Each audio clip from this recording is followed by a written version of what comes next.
रवि सिया की बात सुनकर बस मुस्कुरा दिया। उसने कुछ नहीं पूछा, बस उसका हाथ थाम लिया, जैसे वो कह रहा हो अब और कुछ कहने की जरूरत नहीं। सिया की आंखों में नमी थी, लेकिन दिल हल्का हो गया था। एक अधूरा अध्याय बंद हो चुका था और अब वो पूरी तरह अपने आज में जीने को तैयार थी। कॉलेज के दिनों में अब रवि और सिया की जोड़ी सबकी नज़रों में आने लगी थी। दोनों का साथ इतना सहज और प्यारा था कि हर कोई उनकी तारीफ करता। एक दिन क्लास के बाद रवि ने सिया से कहा, चल आज तुझे एक जगह ले चलता हूँ, बहुत खास है मेरे लिए। सिया मुस्कुराई, कहाँ? बस चल, बता दूंगा। रवि ने बाइक स्टार्ट की। थोड़ी देर बाद वे एक पुरानी लाइब्रेरी के सामने पहुंचे। सिया हैरान हुई। ये, रवि बोला, ये मेरी सबसे पसंदीदा जगह है।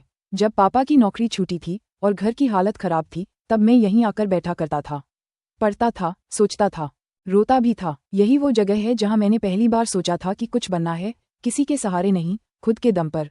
सिया शांत हो गई। उसने रवि की आंखों में देखा, वहां मेहनत की एक अलग ही चमक थी। रवि ने आगे कहा, तू जब मेरी जिंदगी में आए तो मैंने तुझे कभी बोझ नहीं समझा। मैं बस चाहता था कि तू खुद को फिर से पहचान सके। और आज जब तू मेरे साथ खड़ी है तो मुझे लगता है मेरा सपना पूरा हो रहा है। सिया ने बिना कुछ कहे उसका हाथ थाम लिया। रवि, तूने मुझे बिखरने नहीं दिया और मैं अब वादा करती हूँ कि मैं तुझे कभी अकेला महसूस नहीं होने दूंगी। रवि हल्के से हंसा, ओ तेरी, इतना इमोशनल मत हो, वरना रो दूंगा मैं भी। दोनों हंस दिए। उस शाम उन्होंने लाइब्रेरी में घंटों साथ किताबें पढ़ीं, बातें की और एक दूसरे के साथ वो सुकून महसूस किया जो शायद सच्चे रिश्तों में ही होता है।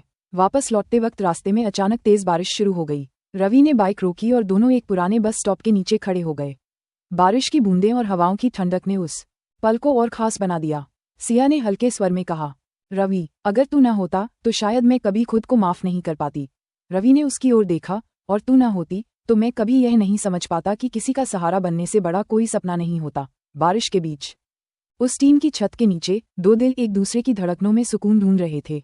इस कहानी का अगला भाग जानने के लिए हमारे चैनल को सब्सक्राइब करें और बेल आइकन दबाएं।